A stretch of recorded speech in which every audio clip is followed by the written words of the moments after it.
Have you ever stumbled upon a place that looks perfectly ordinary at first glance, but hides a secret so bizarre it could make your skin crawl? A quaint old bridge in Scotland, arching gracefully over a serene landscape. It seems harmless, right?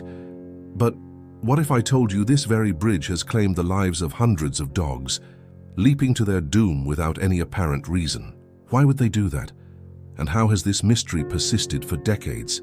Today we're diving into some of the world's most enigmatic spots that defy logic and spark endless questions.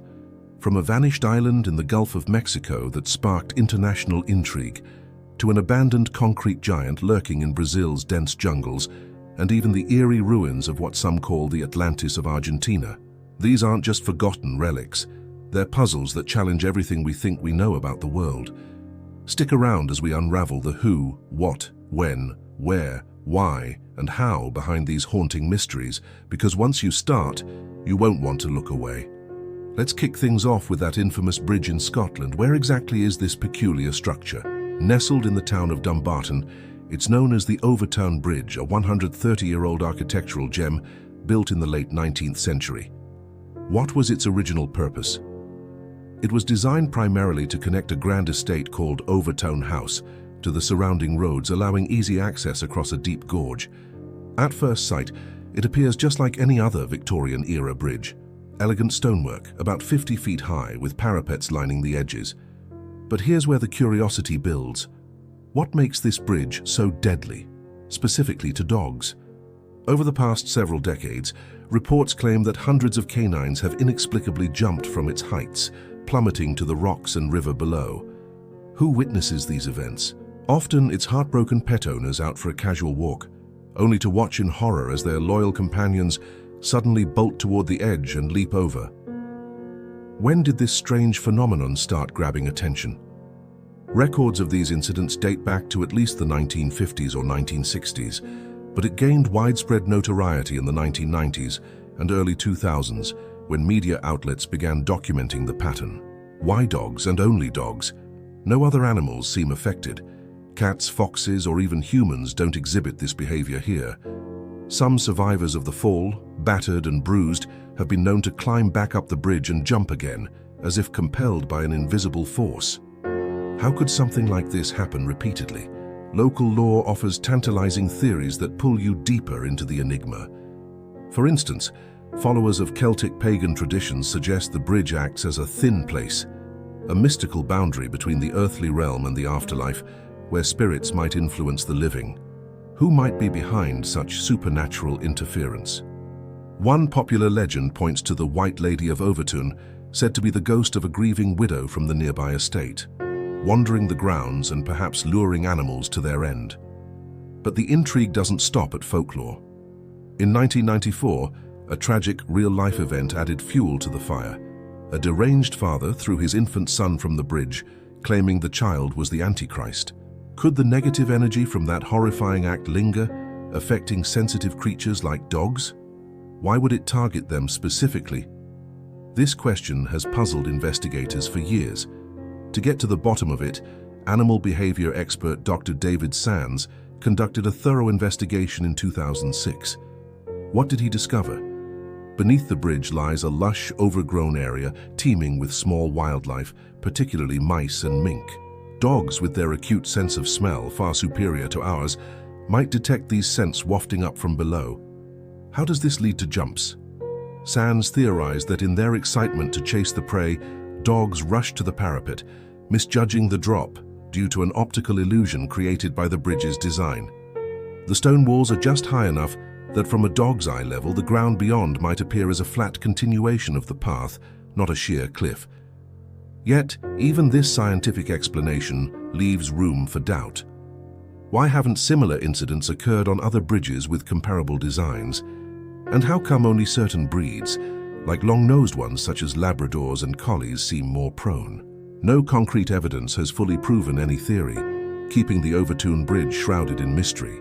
Over the years, warning signs have been posted, urging owners to keep dogs on leashes, but the jumps continue sporadically. As you ponder this, ask yourself, is it a tragic accident of nature, a paranormal hotspot, or something we haven't yet uncovered? The uncertainty is what makes it impossible to turn away, much like the pull that draws those poor dogs to the edge. Now, imagine flipping through ancient maps of the Gulf of Mexico, your finger tracing coastlines drawn by daring explorers centuries ago. What if one prominent feature, a small island, simply vanished from existence? Where was this elusive landmass supposed to be? Right off the northern tip of Mexico's Yucatan Peninsula, marked as Bimini or Bermuda in some variations, but more accurately known as Bermeja Island. When was it first documented?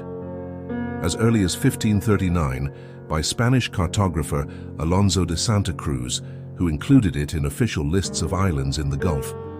Spanish explorers in the 16th and 17th centuries consistently noted it on their charts, though its exact position varied slightly due to the rudimentary navigation tools of the era. What made Bermeja so significant? It wasn't just a speck of land. Its location could dictate maritime boundaries and resource rights. Fast forward to the late 20th century, why did it suddenly become a hot topic? In the 1990s, as oil exploration boomed in the Gulf, the US and Mexican governments negotiated territorial limits. If Bermeja existed and belonged to Mexico, it would extend their exclusive economic zone by hundreds of square miles, granting access to potentially vast oil reserves. How did Mexico respond? They launched multiple search expeditions, including naval surveys, to locate and claim it. But here's the twist that hooks you.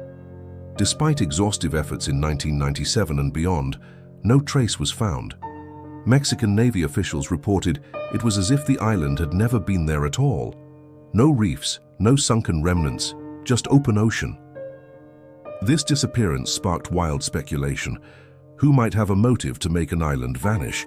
Conspiracy theorists pointed fingers at the US government, suggesting covert operations, perhaps multiple blasts, to erase it and limit Mexico's claims.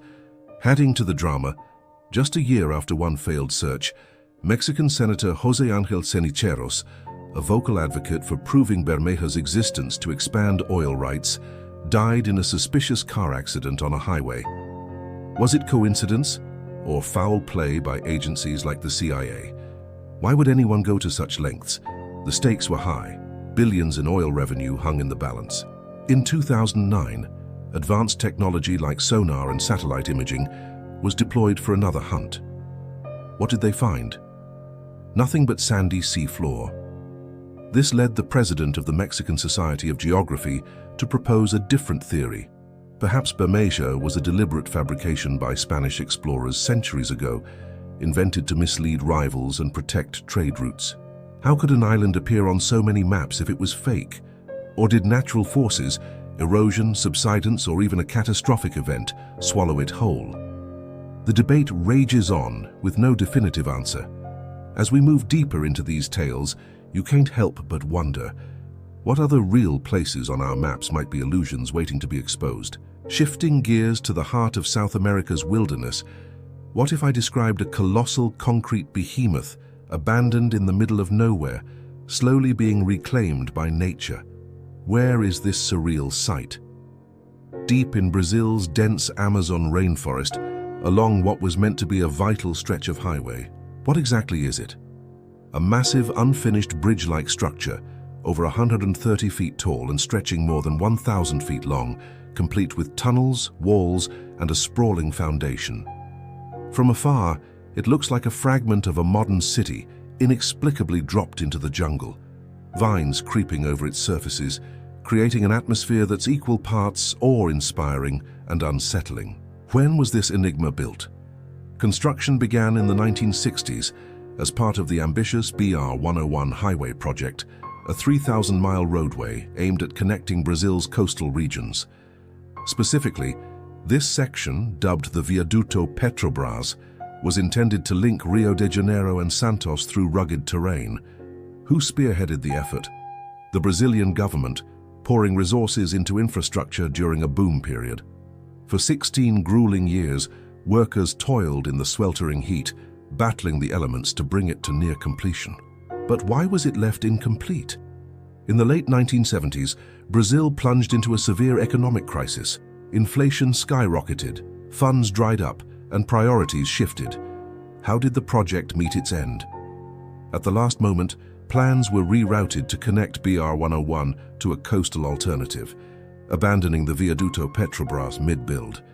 Since then, the jungle has encroached relentlessly, turning it into a haunting relic. Today, it draws adventurous tourists who trek through the undergrowth to witness this testament to human ambition, thwarted by circumstance. As you visualize the moss-covered concrete against the vibrant green canopy, the question lingers: how many other grand dreams lie forgotten in remote corners of the world, waiting for rediscovery?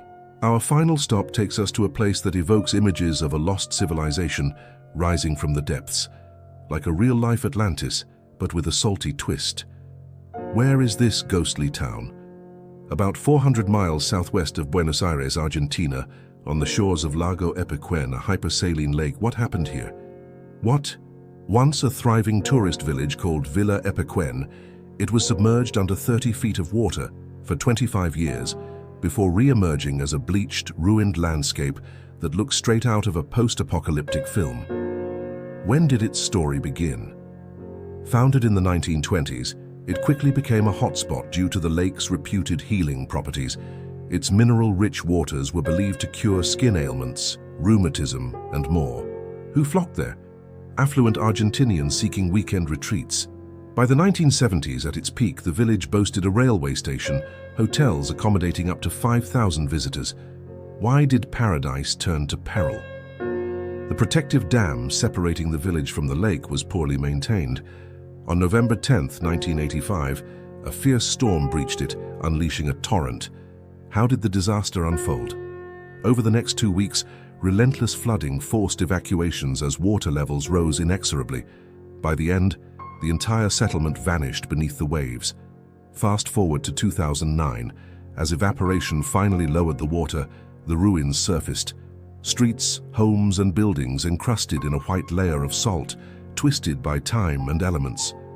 Wild shrubs and rusted structures give it a truly eerie vibe, attracting photographers and explorers from around the globe. But here's the human element that tugs at your heart. Among the 1,500 original residents, only one returned. Who was he? Pablo Novak, an 81-year-old man who in 2009 chose to reclaim his dilapidated home amid the desolation. Why did he come back? A deep-rooted attachment to his birthplace, defying isolation until his death in January 2024 at age 93. Honored as the town's cultural ambassador in 2020, Pablo's story adds a poignant layer: how one person's resilience can echo through a place's legacy. Today, Villa Epecuén stands as a stark reminder of nature's power, drawing tourists not for relaxation, but for reflection on impermanence. As we wrap up this journey through these captivating mysteries, from suicidal bridges to phantom islands, abandoned megastructures and sunken villages reborn, the real hook is the unanswered questions they leave behind. What forces, natural, human, or otherworldly, shape such enigmas? Why do they endure in our imaginations? And how might exploring them change the way you see the world around you? If these tales have sparked your curiosity, imagine what other hidden wonders await. Thanks for joining this exploration. Until next time, keep questioning the ordinary. The world is full of places that challenge reason and blur the line between the real and the impossible. From haunted bridges and vanished islands to forgotten megastructures and drowned cities, these mysteries remind us how little we truly know about our planet. Are they products of nature, lost human ambition, or something beyond our understanding? That's for you to decide. If these stories sparked your curiosity, don't forget to like, share, and subscribe for more journeys into the world's strangest mysteries.